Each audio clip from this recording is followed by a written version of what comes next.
Meus irmãos, eu quero saudar a todos com a graça e a paz do Senhor Jesus. Mais uma vez estamos reunidos para exaltar o nome do Senhor, bendizê-lo. E é motivo de grande alegria cultuar ao Senhor com os meus irmãos. Eu dizia pela manhã, eu trago um abraço dali da cidade de Água Preta, da nossa congregação ali naquela cidade. E preciso, antes de qualquer coisa, meus irmãos, reiterar o pedido de oração que sempre fazemos. Naquele trabalho ali, carece das suas orações, da sua intercessão, carece da graça de Deus. Eu tenho convicção de que, apesar de mim, dizia pela manhã, Deus está fazendo ali uma obra. E louvamos a Deus por isso. Não é fácil, mas é bom saber que o nosso Deus usa pecadores como eu e você. Estamos ali e vocês aqui, e Deus tem usado vocês para nos abençoar ali por intermédio das suas orações. Então, quero externar minha gratidão e reiterar nosso pedido de oração nesse sentido. Vamos ficar em pé, vamos abrir a palavra do Senhor. Eu quero convidar você a abrir a Bíblia Sagrada na Epístola de Paulo aos Efésios. Eu quero ler com os meus irmãos o capítulo 1. E eu quero ler os versos de 3 a 5. Esse texto mereceria uma exposição de todo o seu conteúdo. Mas eu confesso que não teria condição de fazê-lo aqui hoje, em uma única só noite. Então eu acredito que dentro dessa pequena perícope Deus tem algo para falar conosco. Efésios capítulo 1, verso 3 até o 5 nos diz assim a palavra do Senhor.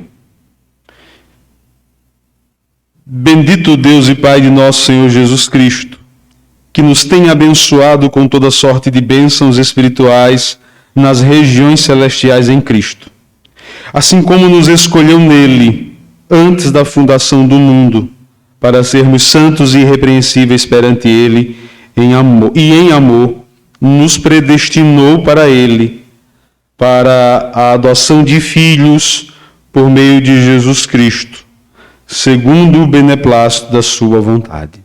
Até aqui. Curve sua cabeça, feche seus olhos. Vamos orar mais uma vez. Pai querido, graças te damos, Senhor, pela oportunidade de estarmos nessa casa de oração, atendendo a Deus a santa convocação do Senhor, como teu povo reunido em volta do teu nome no dia do Senhor, para exaltar o teu nome, para bendizer a tua majestade, para celebrarmos, Senhor, a ceia do Senhor, anunciando a tua morte e ressurreição até que o Senhor venha. Estamos felizes, meu Deus, porque o Senhor tem feito grandes coisas em nossa vida. E mais uma vez, meu Deus, rogamos a intervenção do Teu Santo Espírito nesta noite sobre as nossas vidas. Deus bendito, ilumina a nossa mente. Fala, meu Deus, aos nossos corações por meio da Tua palavra. Deus, eu preciso reconhecer a minha incapacidade ante tão grande obra, tão grande serviço a ser prestado à Tua igreja. Mas chego aqui, Senhor, dependente e confiando no Teu Santo Espírito. Fala conosco, Senhor, para a honra e glória do Teu santo nome. Assim oramos. Amém. Poder sentar, meus irmãos. Queridos, essa é uma das famosas cartas da prisão. Junto com Filipenses, Colossenses, Filemão, foram escritas pelo apóstolo Paulo quando esteve ali encarcerado.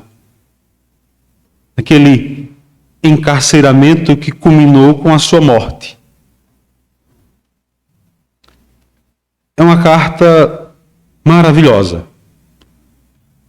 Nós vimos um pouquinho dela hoje pela manhã, quando falamos da relação e dos deveres do pai para com o filho, do filho para com os pais. Meus irmãos, essa carta em especial, ela me comunica grandes verdades que mudaram a minha vida. Me fizeram um cristão um pouco melhor. Eu queria convidar você a pensar comigo nessa noite que o nosso Deus, Ele operou em nosso favor uma grande salvação. Algo que nós jamais seríamos capazes de conquistar ou comprar ou merecer. Nessa noite eu quero chamar a sua atenção para o fato de que a bênção de Deus está sobre o seu povo. Sobre aqueles a quem Ele amou, sobre aqueles a quem Ele escolheu, sobre aqueles a quem Ele deu um destino prévio. E isso, meus irmãos, deve ser motivo da nossa adoração a Ele, da nossa exaltação a Ele, da nossa gratidão a Ele. Eu quero convidar você nessa noite a refletir nesse pequeno texto, dentro dessa perspectiva, quão maravilhosa é a graça de Deus em nosso favor. Quão bendito, quão exaltado, quão majestoso é esse Deus trino que operou salvação na vida de pecadores como eu e você. Paulo escreveu essa carta, como eu já disse, por ocasião de seu aprisionamento. Provavelmente ele estava ali em Roma, aguardando a sentença definitiva que mais tarde o levou à decapitação. E muito provavelmente, meus irmãos, a igreja na cidade de Éfeso, ao saber do encarceramento de Paulo, estava muito triste. Quando Paulo esteve ali no plantio daquela igreja, vamos dizer assim, e por 3 anos pregou o evangelho naquela cidade, Deus fez um grande avivamento, um grande mover. Muitas conversões impactaram a própria economia da cidade, que girava em torno do comércio religioso. Pessoas como Oríves Demétrio, ele, convidando seus colegas Oríves, fizeram um grande tumulto contra Paulo e os discípulos de Cristo que ali pregavam o evangelho. E isso culminou na retirada de Paulo da cidade, com grande comoção da igreja. A igreja tinha um relacionamento profundo com Paulo e, muito provavelmente, quando essa igreja recebe a informação de que Paulo está encarcerado, ela se entristece, se angustia. O nosso amado pastor está preso, o que será dele? Paulo, ele escreve essa carta basicamente com o propósito de confortar os corações de uma igreja que estava angustiada com essa notícia, a notícia de sua prisão. Paulo declara para aquela igreja que Deus tem um plano eterno e que esse plano está de acordo com a sua boa vontade. E que no fim das coisas, tudo vai convergir a Cristo. Ele vai reunir em Cristo todas as coisas, tanto as que há na terra como as que há em cima nos céus. Paulo, nessa carta, fala dessa união que existe no seio da igreja e da igreja com o seu Salvador. E para ilustrar isso, meus irmãos, Paulo ele apresenta algumas figuras, como a figura do corpo, onde Jesus é o cabeça. Paulo apresenta a figura de um edifício, onde Cristo é a pedra angular. Paulo usa a figura de uma família, do relacionamento intrafamiliar, o relacionamento matrimonial, onde Cristo é o esposo que ama, que cuida, que sustenta a sua noiva. O texto que nós lemos, meus irmãos, nessa noite se encontra inserido numa grande sessão introdutória dessa carta maravilhosa. Paulo fala da igreja como sendo resultado das ações eternas do Deus Trino.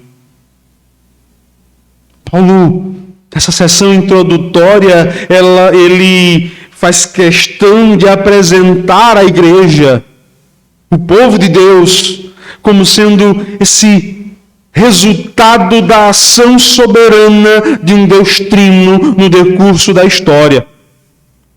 Entre os versículos 3 e 6, Paulo nos fala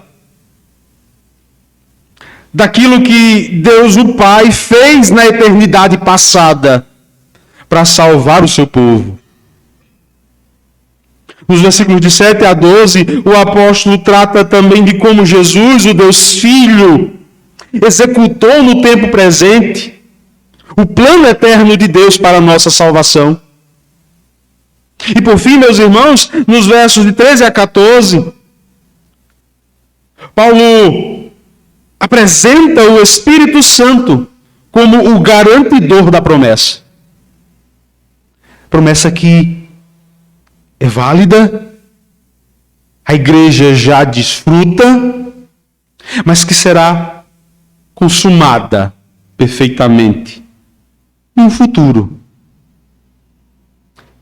E esse Espírito Santo divino, Deus Todo-Poderoso, é quem garante, é a garantia desse agir maravilhoso de Deus para a salvação do pecador. Meus irmãos, nessa noite eu quero convidar você a meditar nessa pequena sessão entre os versos 3 a 5. Quão bendito, quão maravilhoso é o nosso Deus, quão digno de ser exaltado, quão digno de ser magnificado é Ele. Porque Ele nos tem abençoado, como diz o apóstolo Paulo, com toda sorte de bênçãos espirituais nas regiões celestiais em Cristo. Talvez alguém pergunte, mas o que isso significa? Que bênção é essa que o apóstolo Paulo fala nessa epístola? E antes de qualquer coisa, meus irmãos, nós precisamos fazer duas considerações. A primeira se refere à expressão nos tem abençoado. Na versão corrigida, o texto aparece no tempo passado. O verbo aparece no tempo passado. Deus nos abençoou. A nossa versão atualizada, na tentativa de expressar a continuidade da ação, os desdobramentos da bênção de Deus, usa a expressão nos tem abençoado. Mas, de fato, os verbos dessa sessão estão no tempo passado. Deus nos abençoou. Paulo vai dizer mais adiante, Deus nos elegeu, nos escolheu. Paulo vai dizer mais, Deus nos predestinou, nos deu um destino prévio. Todas essas coisas, meus irmãos, são atos divinos que aconteceram em um tempo na eternidade passada. Paulo fala de um ato concreto, consumado, completo, que é verdade, tem desdobramento para nós nos dias de hoje. Porque Ele me abençoou lá na eternidade passada, eu sou abençoado. Então, para que nós tenhamos o cuidado de não entendermos a passagem como algo que Deus está ainda fazendo agora, não é essa a ideia do texto.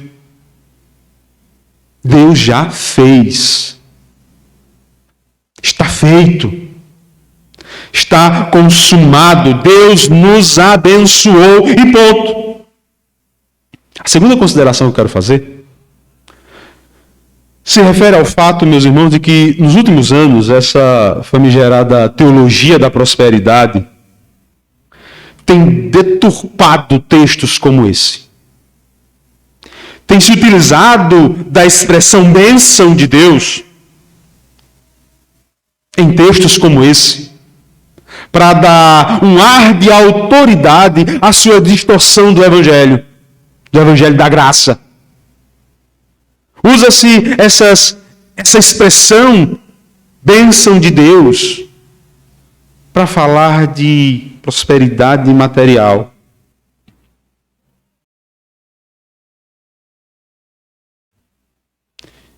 E, meus irmãos, o texto que nós lemos nessa noite, o qual nós estamos direcionando nossa atenção, é muito específico em nos informar que a natureza dessas bênçãos não são terrenas e transitórias.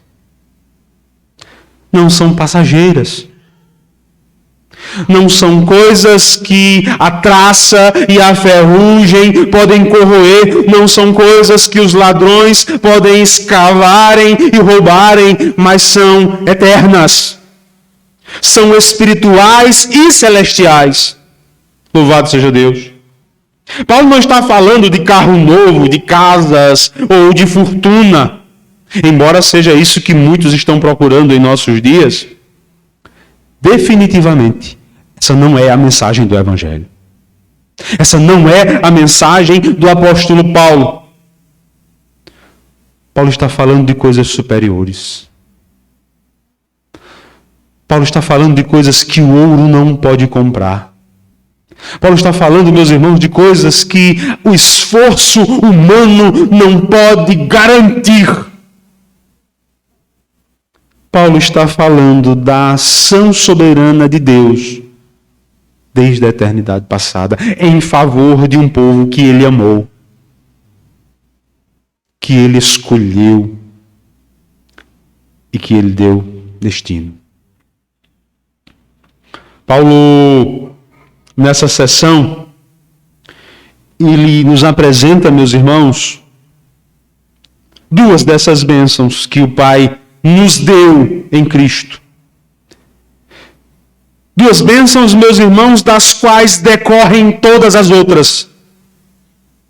Duas bênçãos, meus irmãos, que são motivo do apóstolo Paulo dizer: bendito o Deus e Pai de nosso Senhor Jesus Cristo, porque Ele nos abençoou com bênçãos maravilhosas, espirituais e celestiais.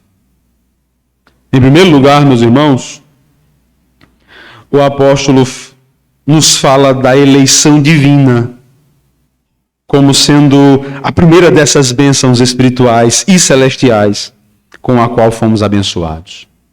Veja comigo o verso 4, onde Paulo diz: assim como nos escolheu nele, antes da fundação do mundo, para sermos santos e irrepreensíveis perante ele. A doutrina bíblica da eleição incondicional, meus irmãos, tem sido por muitas vezes e até duramente criticada por alguns que se propuseram a denegrir a fé reformada. Sempre com a desculpa de que se Deus não faz acepção de pessoas, como ele pode ter eleito alguém? Muitos por aí, para defender uma espécie de neutralidade da parte de Deus, negam o ensinamento bíblico de que Deus elegeu para si um povo. Negam o fato de que Deus age ativamente e soberanamente para salvar a mim e a você. Não, mas se Deus não faz acepção de pessoas, como ele pode eleger alguém, visto que escolher um implica muitas vezes em não escolher o outro?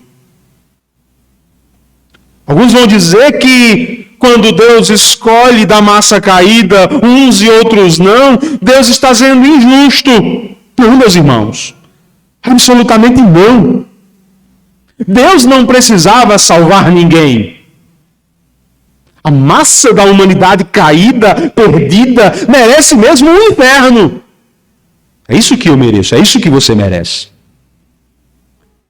E Deus não é injusto porque salva alguns como a mim e a você. Pelo contrário, Ele é amoroso, bondoso, gracioso. A doutrina da eleição incondicional, meus irmãos, nos fala dessa graça abundante, dessa graça soberana, desse amor incondicional. Meus irmãos, por mais que os críticos da fé reformada possam apontar supostos defeitos num Deus que elege soberanamente, essa doutrina ela não pode ser negada. Com sinceridade, não. Ela pode ser encontrada em diversos textos como esse. Ela pode ser encontrada na história de Israel. Ela pode ser encontrada na sua história. Quem era você antes da graça lhe alcançar? Eu? A exemplo do que disse o apóstolo Paulo, não buscava a Deus. Não o amava. Mas ele veio até mim. Ele colocou em mim o seu amor e me trouxe para a sua graça. E tenho certeza, meus irmãos, que isso não é diferente na vida de cada um de vocês. O próprio apóstolo Paulo, escrevendo aos Romanos, no capítulo 9, ele fala, entre os versos 11 e 13, de que a eleição divina se baseia em sua vontade soberana.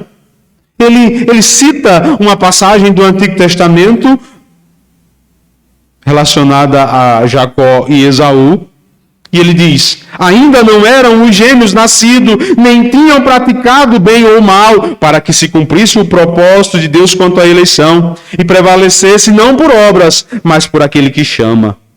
Já fora dito a ela: o mais velho será servo do mais moço. Como está escrito: amei a Jacó, porém aborreci Esaú. Nós não vamos expor esse texto, mas essa palavra aborrecer-se de alguém, aborrecer-se de Esaú, tem uma conotação de odiei-o, desprezei-o, deixei-o de fora. E o texto lá em Romanos, ele segue, Paulo fala muitas coisas, e chega uma hora que Paulo diz assim: porventura pode a coisa criada dizer ao seu Criador, por que me fizesse assim? Será que não tem poder o oleiro para da mesma massa fazer um vaso para honra e um vaso para desonra? Meus irmãos, Deus é Deus. Quem somos nós para levantarmos em nosso orgulho e questionarmos as ações soberanas de um Deus que é todo-poderoso? Essa doutrina, meus irmãos, ela deve nos humilhar, nos fazer baixar a cabeça e reconhecer que Ele sabe o que está fazendo. Por isso Ele é bendito. Por isso Ele deve ser exaltado. Alguns ainda sugerem, meus irmãos, que a eleição divina está condicionada à chamada presciência de Deus. Algo como que Deus olhou para o futuro, porque Ele, como onisciente, vê todas as coisas, conhece todas as coisas, Ele olhou lá para frente e viu que o irmão Wellington, o presbítero Wellington, seria uma pessoa boazinha, fiel, teria fé. Então, deixa eu anotar o nome dele aqui no livro da vida. Veja se tem cabimento. Um Deus que é apenas um reconhecedor da bondade humana. Sabe, essa ideia de que Deus anteviu. É claro que eu estou simplificando e generalizando, mas veja que ideia esquisita, um Deus que não age ativamente, Ele simplesmente se antecipa. Não. Aquele irmão, aquela pessoa, aquele homem, aquela mulher vai responder favoravelmente ao meu convite. Então ele é meu eleito. Deus não é um mero reconhecedor da bondade humana, do esforço humano. Deus não é, meus irmãos, alguém que reage a uma suposta fé, né? A fé salvadora, que seria capaz, como alguns dizem, de mover o coração de Deus, sabe? Deus nem queria salvar, mas o bichinho tem tanta fé. Sabe? Nem estava em meus planos salvá-lo, mas eu olhei lá na frente, ele vai ser tão bonzinho. Não, meus irmãos. O texto que nós lemos de Romanos diz que para que o propósito da eleição prevalecesse não por obras, mas por aquele que chama, antes dos meninos nascerem, antes deles praticarem bem ou mal, Deus já tinha dito, olha, eu vou amar um e vou deixar o outro de lado. E pronto. E acabou. O propósito de Deus, meus irmãos, é soberano. Atende ao seu desejo, ao seu desígnio. Nesse sentido, o texto deixa muito claro que a eleição não se baseia em mérito humano. Volte comigo para o texto quando Paulo diz, nos escolheu nele. O motivo da nossa escolha, meus irmãos, é Cristo. São os méritos de Cristo. É a obra redentora de Cristo lá na cruz do Calvário. Não é nosso mérito. Notemos que quando a expressão o texto usa a expressão, nos escolheu nele. Essa sentença, ela retorna ao final do verso 3, onde Paulo diz que nós somos abençoados em Cristo. Nós somos abençoados em Cristo e Deus nos elegeu em Cristo, nele.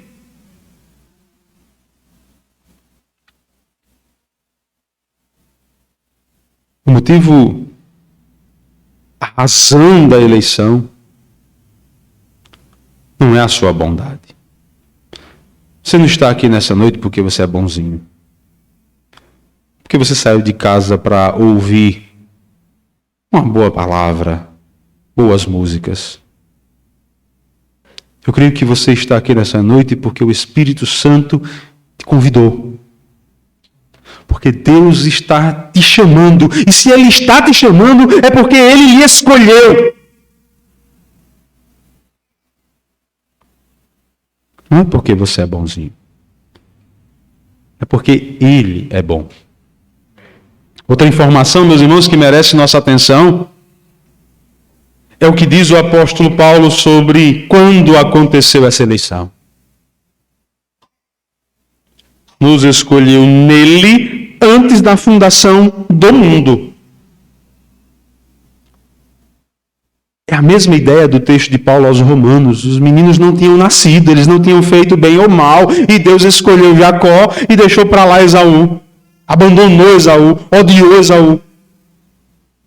Da mesma forma, meus irmãos, o mundo não havia sido fundado.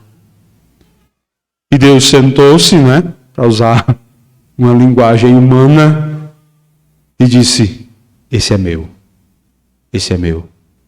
aquele ali é meu também. E saiu escolhendo cada um de nós para sermos dele. Louvado seja Deus, em Cristo, por causa da obra redentora de Cristo lá na cruz. Diante disso, meus irmãos, a conclusão lógica é essa. Quando Deus nos escolheu, nós não éramos nada. Porque veja o texto. Nos escolheu antes da fundação do mundo para sermos santos e irrepreensíveis. Se Ele me escolheu para ser santo, é porque quando Ele me escolheu, eu não era santo. Não era. Então não tem a ver comigo, não tem a ver com você, tem a ver com a graça de Deus, com a vontade de Deus, com a santidade, com a soberania de um Deus Todo-Poderoso. Essa eleição, ela é incondicional. Porque Deus não foi movido por uma condição prévia, estabelecida por nossos bons atos, ou por nossa confiança, ou por nossa fidelidade. Não, meus irmãos, é um ato gracioso e soberano de Deus, que tem um propósito: nos tornar santos e irrepreensíveis diante dele. Transformar a vida de um pecador na vida de um santo homem de Deus. A doutrina da eleição, meus irmãos, é apresentada no texto por Paulo como sendo motivo de gratidão a Deus, como sendo motivo de exaltarmos a Deus e de louvarmos a Deus, porque Ele nos amou com um amor incondicional e em sua graça nos escolheu para Ele, para sermos santos, para sermos irrepreensíveis. Não é a sua santidade, não é a sua bondade. Se tem alguma bondade em você, é fruto da eleição, é fruto da escolha divina. É a eleição que nos capacita a ser santo e irrepreensível diante dele. Bendito seja Deus, Pai do nosso Senhor Jesus Cristo, que nos abençoou com essa eleição incondicional. Em segundo lugar, meus irmãos, Paulo ainda apresenta uma outra doutrina que tem sido criticada, distorcida, deturpada por muitos, mas Paulo apresenta essa doutrina, a doutrina da predestinação, como mais uma das bênçãos espirituais e celestiais com a qual fomos abençoados em Cristo. Veja o verso 5. Nos predestinou para Ele, para a adoção de filhos por meio de Jesus Cristo, segundo o beneplácito de sua vontade. Essa sentença, esse verso, na verdade, ele se completa com a parte final do verso anterior. Se você olhar na sua Bíblia, o verso 4 diz assim: assim como nos escolheu nele, antes da fundação do mundo, para sermos santos e irrepreensíveis perante ele, ponto e vírgula.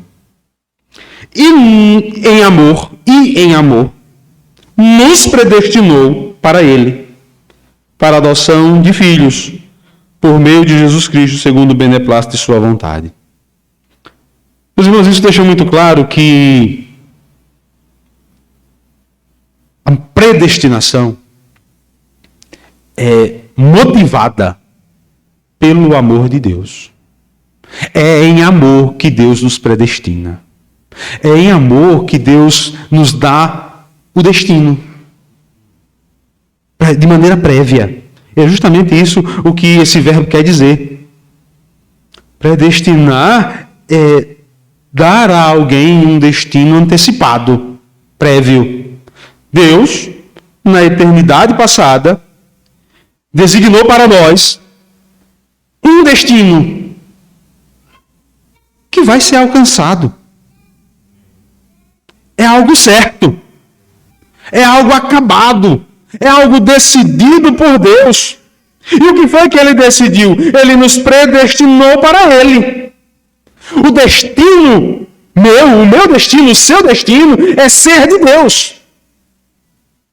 Para isso ele nos escolheu, para isso ele nos predestinou, e ele fez isso em amor, por sua soberania e por sua graça incondicional. Deus nos predestinou para ele por meio da adoção de filhos que há em Jesus Cristo. Mais uma vez, meus irmãos, o apóstolo ele retoma a ideia do verso anterior. Deus nos escolheu em Cristo e nos predestinou para ele por meio do ministério da adoção que existe em Cristo, que está em Cristo, por meio de Cristo. Meus irmãos, tudo que nós temos, tudo que nós somos, depende de Cristo. Está em Cristo. Cristo, Jesus, é a razão do nosso destino junto a Deus. Cristo, o nosso Senhor Jesus Cristo, Ele é o motivo e a razão de Deus lá na eternidade passada ter escolhido a mim e a você. Ter eleito a mim e a você e ter nos dado o destino de sermos dele e para ele. É porque Cristo se entregou na cruz, sofreu o peso da ira do Deus Todo-Poderoso sobre si. É por causa disso, meus irmãos, que nós podemos ser chamados filhos de Deus. É porque Ele enviou o Seu Espírito Santo para estar em nós e conosco, que nós podemos clamar: meu Pai. Bendito seja o Deus e Pai do nosso Senhor Jesus Cristo, que nos tem abençoado com essas bênçãos maravilhosas, espirituais, que estão numa esfera celestial, mas que nós já desfrutamos aqui. Ser filho de Deus é um privilégio daqueles a quem Deus amou, daqueles a quem Deus escolheu, daqueles a quem Deus predestinou. E como eu já disse, meus irmãos, você está aqui nessa noite porque eu tenho certeza que o Espírito Santo lhe convidou, lhe trouxe, lhe está chamando, porque Deus lhe escolheu. E se você é dele, você vai ser trazido para ele, mais cedo ou mais tarde. Da mesma forma que a eleição, a predestinação tem uma causa: o amor e a vontade soberana de Deus em Cristo. O amor de Deus nos dá o destino de sermos seus pela adoção de filhos que há em Jesus Cristo. E tudo isso, meus irmãos, mais uma vez, não é segundo a sua bondade, não é segundo o seu esforço.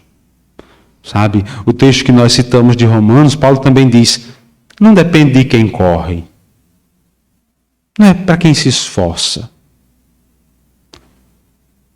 é para quem Deus se compadece.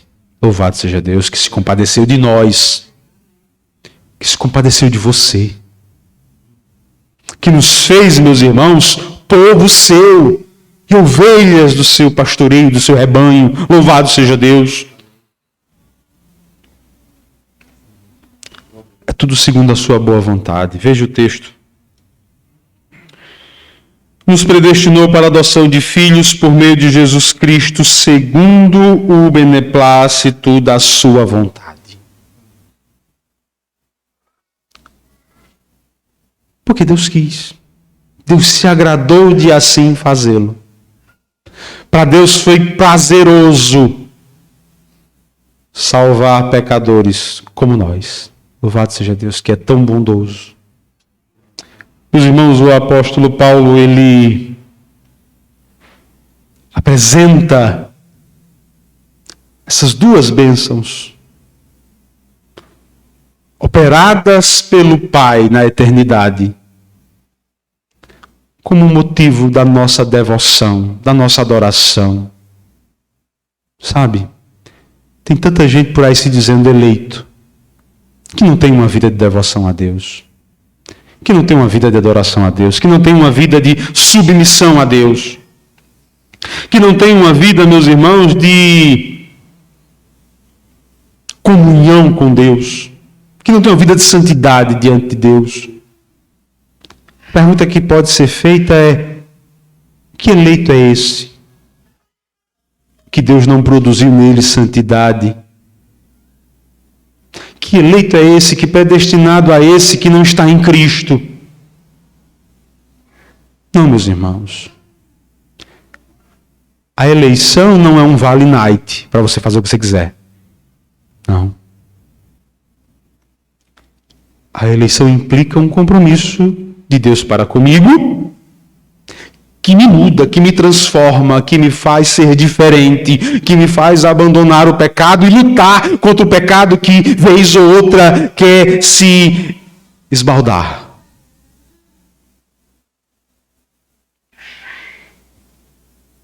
Diante de tudo isso, meus irmãos, eu quero fazer 3 aplicações, 3 considerações, na verdade, 3 exortações. A eleição incondicional de Deus implica santidade. Ele nos escolheu para sermos santos. Implica mudança de vida.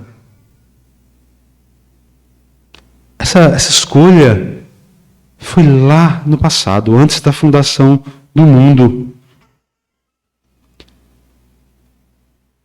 E foi um eleito. Porque não ser santo implica em não ser eleito.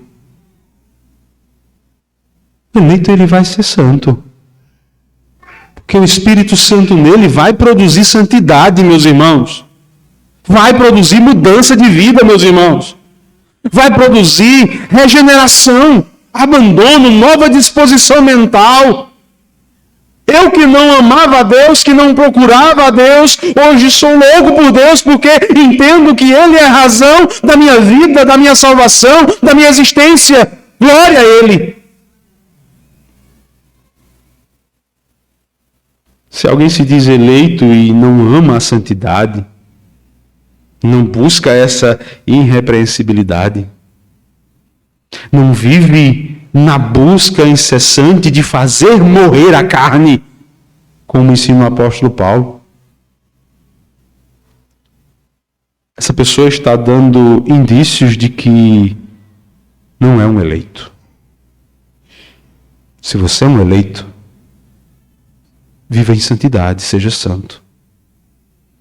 A predestinação divina, meus irmãos, é fruto do amor eterno de Deus. Deus destina pecadores perdidos a se tornarem seus filhos.